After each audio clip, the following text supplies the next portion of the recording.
Welcome to the Wtf Show podcast from Bangkok, Thailand. Presented by Vimol Kogar. Tune in to get your dose of weekly verbal Red Bull.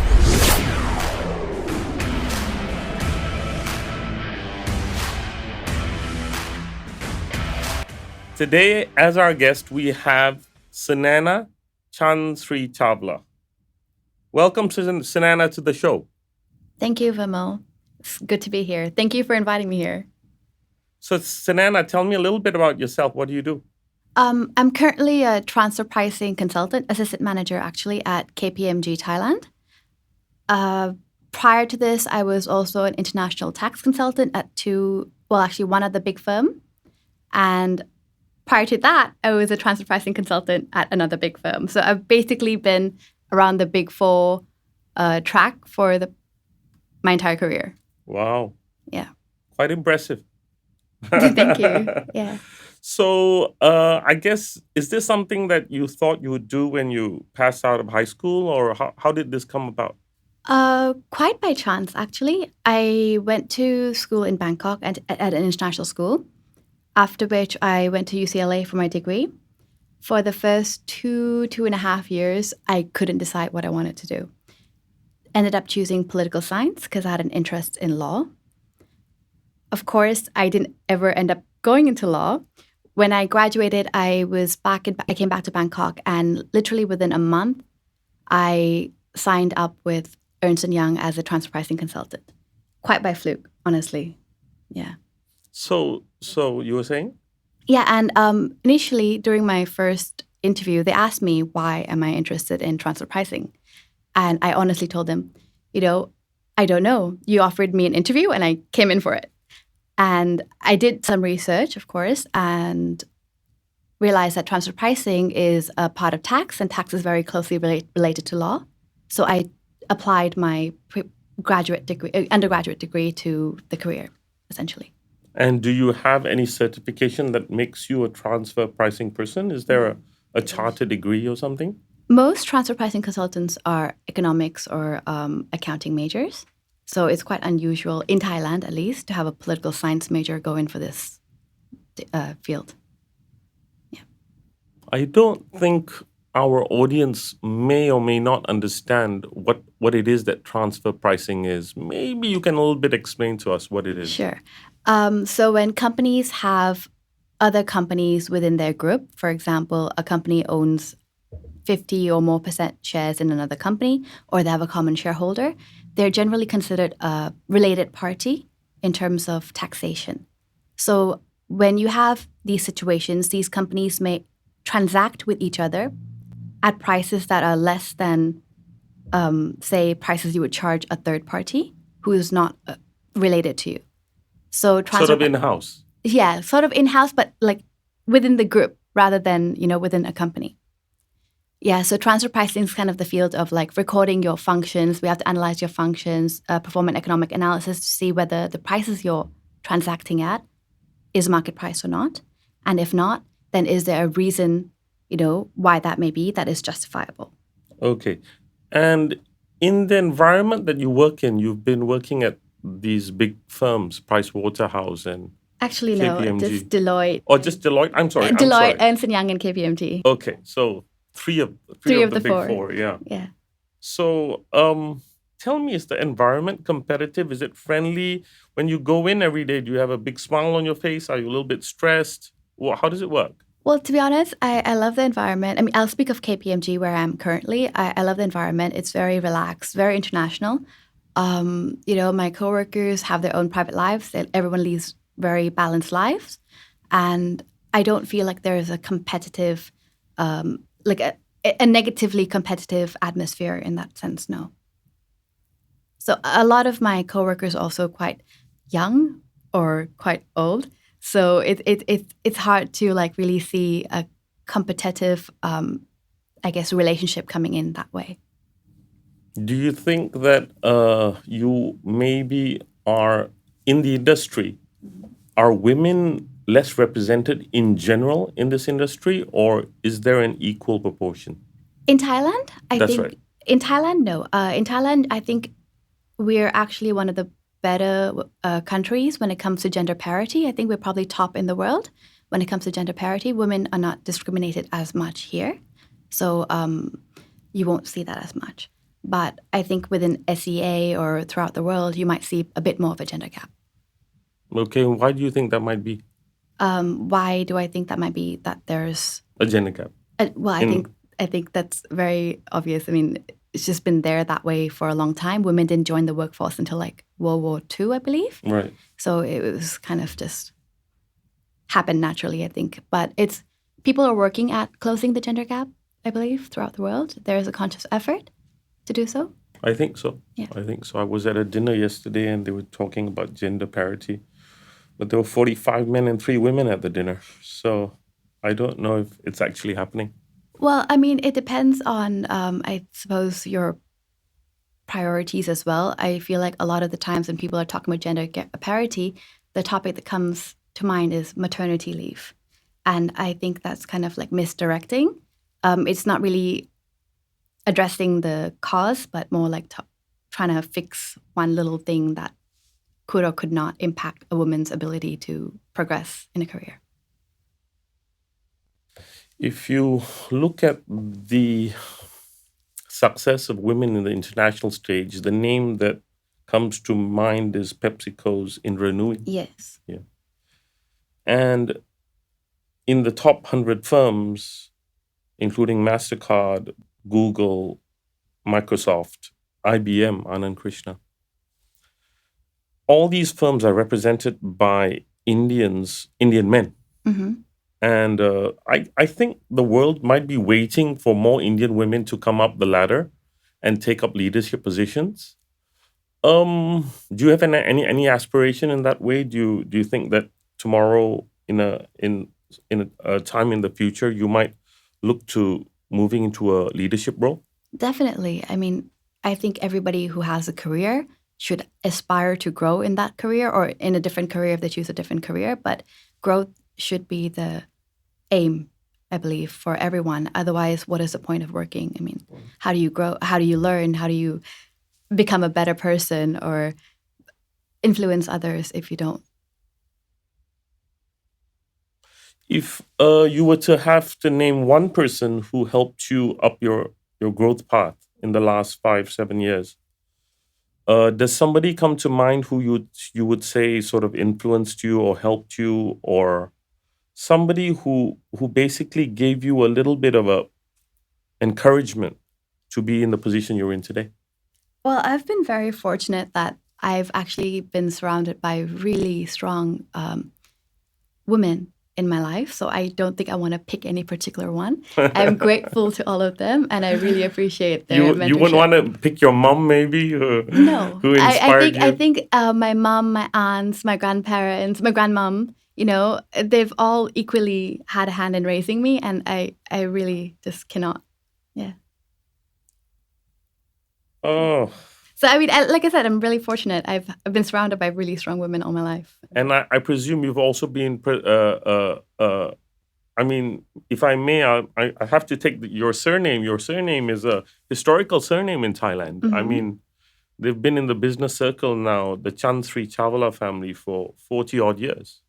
Or, I mean, in terms of in the media, let's put it this way, in the media. Okay. I mean, they've obviously been in the country for maybe 80 to 100 odd years, Mm-hmm. but known to everyone in the media for at least 40 years. And I'm presuming your grandfather, Mm-hmm. Mr. Sura, That's is that right. Yeah, he's has a legendary reputation in this country with hospitality.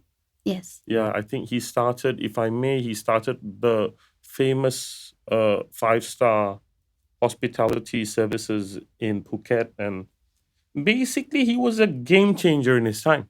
Mm-hmm. Do you think that, I mean, obviously you mentioned the women in the family, maybe the men in the family, that somebody who you could say helped you sort of think through things and be a little bit more ambitious than the person next door?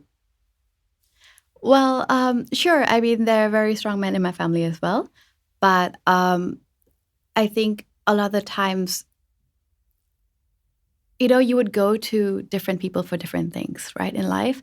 So when I have issues with how to deal with a certain person, or how to what to say to a certain person, or how do I approach a certain thing, I would generally go to my mom or my aunts or my grandmom even for that kind of advice.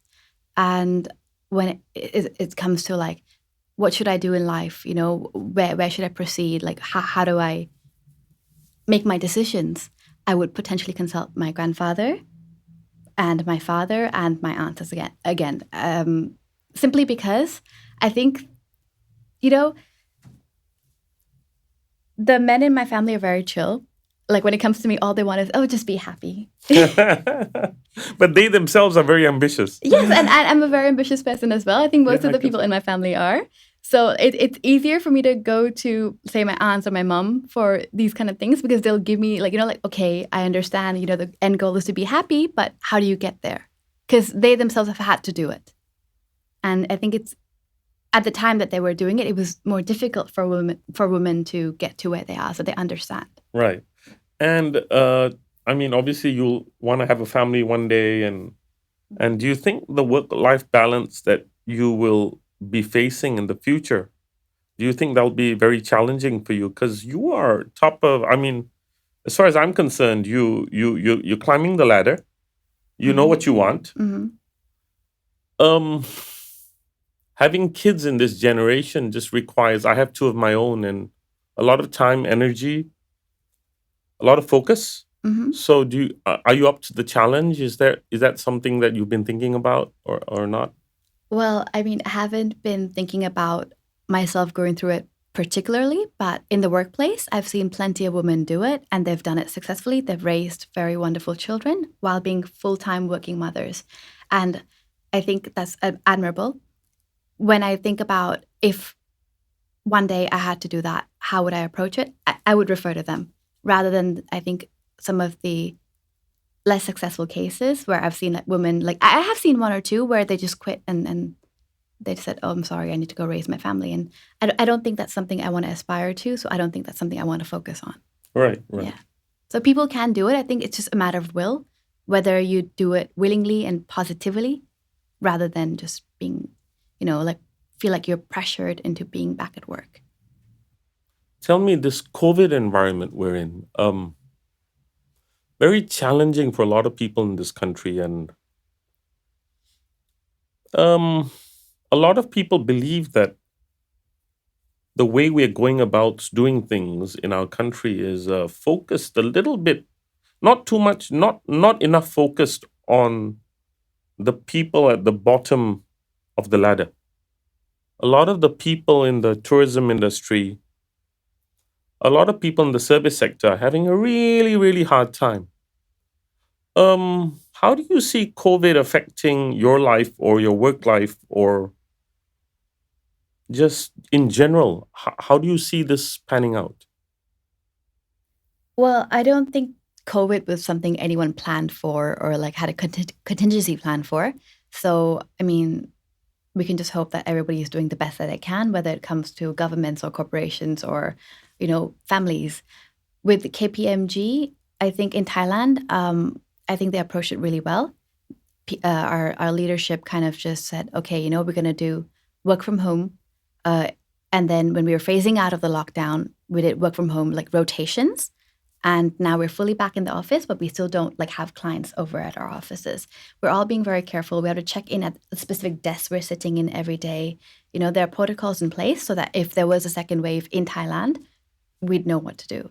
So it really depends on, I think, the company's leadership and willingness to, I think, be flexible when it comes to this. The pandemic, did it change the way possibly that you looked at how your work environment changed in terms of digital transformation, in terms of delivering product to the client or feedback from the client? Or how does this work? Because obviously with the way we're living today, and we're online, we're on Zoom calls, I, for one, find it very difficult to be on a webinar. I just can't focus. I can't look at the screen, and you have these cubes on the screen, and sometimes you don't know who you're talking to. So, in your work environment, how are you handling this? Well, I think because of the pandemic, everyone has been more understanding and clients have been more willing to do video conferences rather than in-person conferences. Whereas like prior to that, most clients would be like, come into my office or let me come into yours and really have 3-hour-long meetings versus a 40-minute meeting or 1-hour-long meeting. So I think Right. it's really like allowed us to be more efficient in our work processes in that regards. And in terms of digitization, I think COVID, I mean, in terms of true innovation, it's too short of a period to like really roll out anything in Thailand for that. But there were processes already in place to digitize or innovate many of the processes within the business. So, for example, I work with the Thai tax authorities, and within their own processes, they've started to streamline what they want to do and how they want to do it. And they receive data from thousands of companies every year, every month, and how they want to really basically innovate their processes, make everything automate is incredible. And they rolled that out during COVID. So most companies were like, what do we do? How do we catch up? They still preferred submitting paper returns rather than everything online. So there's a bit of a lag, I think, in terms of when you roll out innovation and when people can really adopt and adapt those technologies. Yeah. So let's move a little bit to youth and the new generation coming in looking for jobs. They have been in probably the most challenging employment market this year. I can imagine that if they go for interviews, it's at least 40 interviews before they get a decent job in people who graduated this year, if they get a job at all. So what would you advise somebody who, say, went to Imperial College or UCL or, I don't know, went to Thammasat, Mahidol, and completed an accounting degree and is looking for a job out there and is finding the market not conducive to getting jobs? What would you say to them? Well, there's really two approaches to this. One is that you hold out for your dream job. The other is you keep going for interviews, you keep going for, like career fairs, whether online or in person, and see what else is out there. I never thought I would be in transfer pricing. I didn't even know what transfer pricing is when I walked into the interview, and 7 days later I had a contract signed. Right. So just be flexible. I think it's more important to realize that whatever you're doing now doesn't necessarily mean you'll be doing it 20 years later. You're okay. You can change. It's your first career, or even if it's your third career. What is your objective going in? Is it to learn, to earn some money maybe, and to just upskill, right? So just do it. How does it matter where you're doing it at this moment in time? It's a blessing that you got a job. Most people are getting fired. To be I think blunt. you're right. I think you're right. It is a blessing to have a job today and to have I know a lot of people who are struggling, and it's also now affecting them in terms of mental health, Yes. right? So we live in challenging times, and I think people like you can inspire some in the young generation. Any particular words of advice? You mentioned going to job fairs, and what about working from home or setting up a small business or a startup or a small accounting firm, or you took the route of the big corporate. But what about somebody who wanted to start a small business in the type of thing that you do? Does that happen? Doesn't happen? How does that work? Well, I think a lot of the times setting up boutique firms in accounting or tax field works. Why not? But without experience, it's really difficult to provide value to your clients. So as a new graduate, that might not necessarily be the best choice in the field that I am.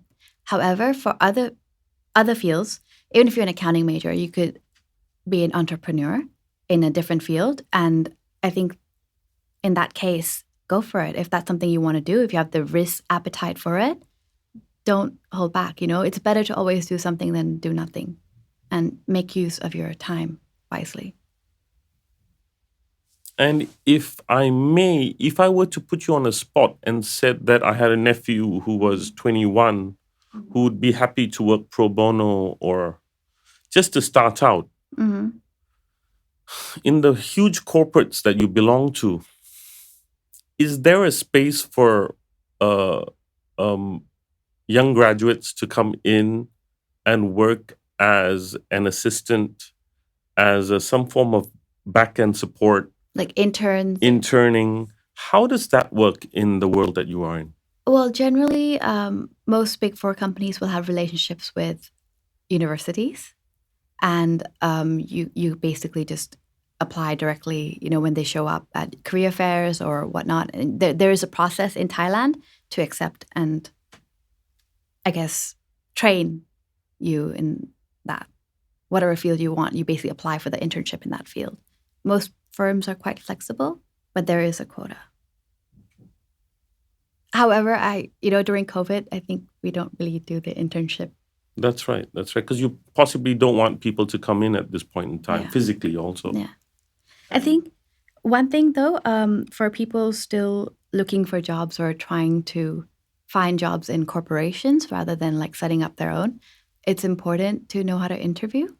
So don't try to memorize every single technical aspect of a job you've never had and go in saying, oh, I know everything there is to know. Do mock interviews is important to, I guess, emphasize your soft skills, your critical thinking skills, and your ability to get along with people and really just understand their perspectives rather than just your own. Yeah. You're right. Yeah. And I think that applies to working as well, not just interviews. Like, if you want to have a good working environment, you need to be able to get along with people. Nobody has bad intentions in life. It's just misaligned expectations. So being able to identify and communicate that, it's key. I think you're a very effective communicator, Sunaina. You seem to be able to verbalize what you want to say extremely well. Where do you see yourself in 5 years' time? Or 10 years' time? Well, a partner at one of the Big Fours. Oh. Of course. Yeah. No, to be honest, for me, I've really throughout my career gone with the flow. Any job change I've had has been of my own volition. Usually because, so for example, my first career change, well, it wasn't. I moved from Ernst & Young to Deloitte because some of the people, the top, team leads had moved, and they asked me to join over. My first career was in transfer pricing, and they gave me a job in international tax advisory, which I had no background in. So I was like, yes. And then I went back to UCLA for a year, did a degree in finance because I felt like as a political science graduate, I had very little technical knowledge of, I would always feel like, I don't understand certain concepts as well as maybe the next person who had graduated from that degree. Complete nonsense. I didn't need it. But it was a good experience, of course. And when I came back, my boss was happy to take me back. And then for, I think, a period of 5 months, I was at a startup. Absolutely not for me. Went back into consulting. So it's you can explore.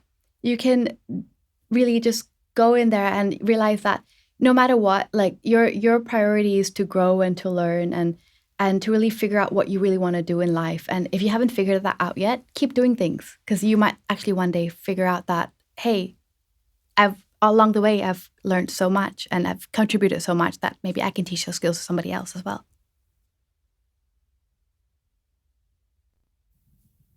Excellent perspective. I know I didn't answer your question directly because, I think in an indirect way, I just know that wherever I'm going, I'm going to go really far and do really well. I think that's... There you go. Me and Rajan, I think Rajan's smiling outside. He's quite sure as well. Okay, a couple of final questions. The show is called WTF. So did you have a WTF moment? Did you have a moment in the last 5 years where you said, look, I like this, I'm going to focus. I don't like this, or I'm going to go for it. I'm going to go for partner. I want to be partner before I'm 35. Is there something that made you click and say that, look, this is what I'm going to focus on. This is my career path. I'm going to help people on the way.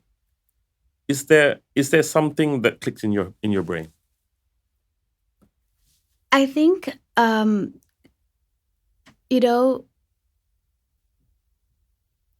that sense, I would say that my WTF moment would be when I came back to transfer pricing.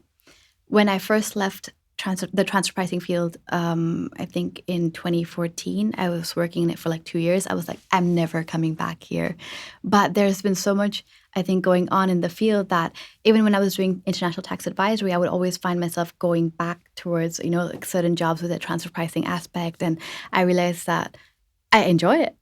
So for me, it was like, oh, okay, I've been complaining all along that I'm in this field that I'm not sure I really like, and maybe less interesting than other tax fields or other fields in general, but I actually really enjoy it. So who cares? And I came back to it, really. So happy you could join us today. I want to set some rules, if I may. You will be one of our board members to select the Youth of the Year for 2021, the WTF Youth of the Year. So if you could go back home and scratch your head a little bit and think about an under 30 youth who has contributed. And finally, before you go, I want to talk to you about contribution towards your community. I think that within our community, we've had, among the Thai Indian community in particular, I would also like to focus on the expat community in Thailand in general. A lot of us have been career focused, and we have not been able to, let's say, share our, I wouldn't use the word wealth, I would use the word wealth of experience, right? And how we bring our community closer together. Do you have any plans in the future where you think that you might want to be involved in a social enterprise, a charity, a foundation? I know your family already does a lot of things, so I commend the Chansrichawla family for doing a lot of things. But is there something in your mind you're passionate about? Yes, actually there is. I've always been passionate about education, and I feel like that's a field that's really like, I guess I want to say staggering in most Asian countries. It hasn't caught up to the, okay, I hate to say it, but Western side of the world when it comes to be able to like teach your kids how to think critically or really uphold their own, hold their own when it comes to the international competitive sphere. So for me, like, I've always been passionate about education, and I've, I guess, informally helped people apply for colleges in the sense that, what do you want? What is your passion? Or to help them figure out, like, where they should go. And education is very important and very close to my heart. And if there was opportunity for me to contribute in terms of experience or understanding, I'm happy to. And I think that is something that I will want to do in the future, simply because I feel like a lot of the new graduates, whether they're high school kids or college kids, don't exactly know where they want to go and sometimes hesitate to listen to their parents or their aunts or their uncles, and really prefer hearing an outside perspective from a friend or another person that they've seen do certain things in life. Being able to add value in that sense, I think, is one of the things I could do. Yeah. So if somebody, say a month from today, contacted the WTF show, and a young person who's looking for some guidance in college application, a career advice, would we be able to send them your number? Or, I mean, after obviously making sure that it's bona fide, is that okay? Definitely. I'm not a career counselor or a college counselor, but if they want to hear my perspective or my advice or anything like that, I'm happy to.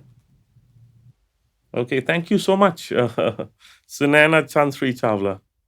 Thank you. Hope you can join us another time, and do vote for WTF Person of the Year next year, Youth of the Year. I will. And we look forward to seeing you again soon. Thank you, Vimol. Thank you, Sunaina. That's it from the WTF Show. Vimol and the team from WTF Show would like to thank all our sponsors. Tune in next week for another great gig with people making a difference to your future. For advertising spots, go to the WTF Show IG page and get more info or contact Vimol at 6681-616-5987.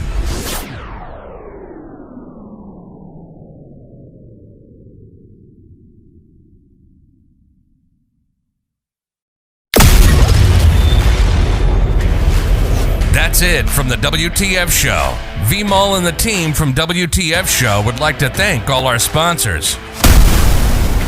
Tune in next week for another great gig with people making a difference to your future. For advertising spots, go to the WTF Show IG page and get more info or contact Vimol at 6681-616-5987.